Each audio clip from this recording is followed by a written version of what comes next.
Yo, Joe. Talking comics, here's your host. It's A Real American Brian. And we're back to read some more G.I. Joe, A Real American Hero. Issue 51. A great cover of the Dreadnoks on the Thunder Machine. This cover was done by John Byrne, one of 3 G.I. Joe covers he did. Thunder Machine, written by Larry Hama, pencils by Rod Wiggum. The Dreadnoks, arriving at their Jersey hideout with Storm Shadow, have bumped into Zorana. As they all struggle to remember Zartan's sister, Zander's mentioned but doesn't show up yet. The Dreadnoks enter, and Zorana attempts to charge them for their grape soda. They find Zander was inside when they almost sit on him. Zander, in his first appearance, complains that no one ever sees him. He blends into the furniture.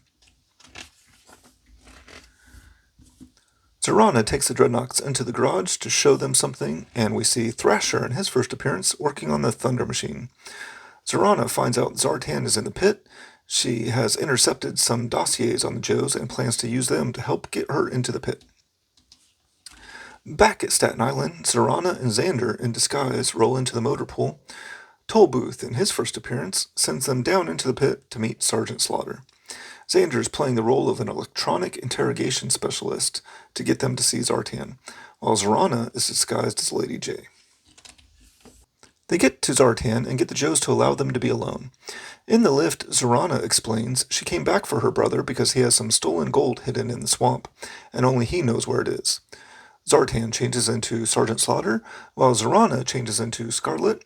As they continue heading up, Storm Shadow climbs out of their vehicle and climbs down into the pit. Thunder, in his first appearance, notices a comlink is missing. The Joes think the interrogation specialist took it and lock down the pit. Zartan, playing Sergeant Slaughter, tells Tollbooth they will take over security at this level and sends him downstairs. Before they can exit the motor pool, a new Joe vehicle pulls up. Cross Country, in his first appearance, blocks the escaping Dreadnoks with the Havoc.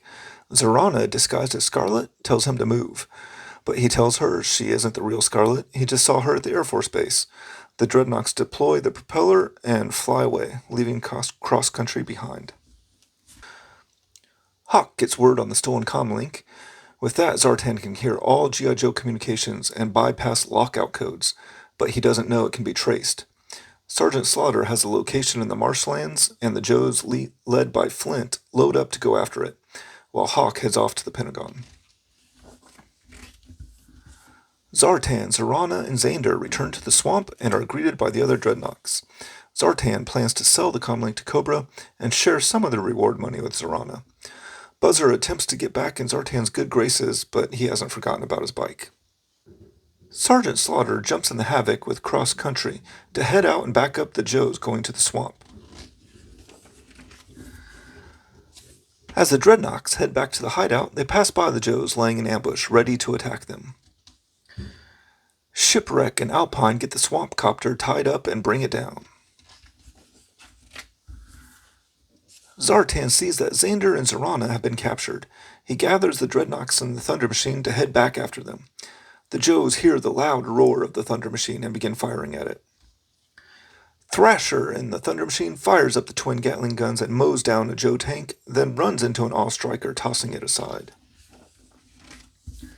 The Thunder Machine picks up Zorana and Zander and takes off away from the action. Flint calls to Cross Country, telling him it is up to him to track them down now. The Thunder Machine and the Havoc are stuck in a game of chicken as they are both on a road in shallow water with a drop-off on each side. The Dreadnoks all shift their weight to one side so the Thunder Machine on 2 wheels can sneak by the Havoc. It is a close call and they knock Sarge's hat off. The Havoc gets turned around to chase after them. Thrasher drives through a refinery where he knows the Joes won't fire at them, but the Havoc manages to catch up to them on its own.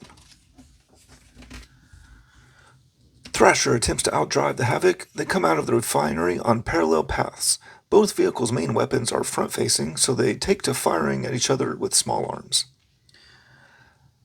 Thrasher, tired of someone keeping up with his driving, tells the other Dreadnoks it's time to use his advantage, that being that he is nuts. He spots a train and heads straight for it. The Thunder Machine flies through a boxcar, shooting a hole in the other side and driving straight through. Sergeant Slaughter deploys the utility flyer in the Havoc to follow them. Slaughter loses sight of the Dreadnoks as they seem to vanish in front of him. He stops at a local gas station to ask if they have seen any strange vehicles. Zander, in disguise, sends him down the road. That is issue 51. Lots of introductions with new characters, new vehicles. I'm a big fan of the Dreadnoks, especially the Thunder Machine, so this was a lot of fun. My favorite panel from this one is right here. The Thunder Machine blowing through the fence, leaving the refinery with Dreadnoughts hanging off it everywhere. It looks just like something that would happen with my toys as a kid. This issue was a lot of fun, but did feel like it interrupted the flow of the great ongoing story we're in the middle of. I'm going to give it 4 flag points. I really want to get back to Serpentor arriving at Cobra Island.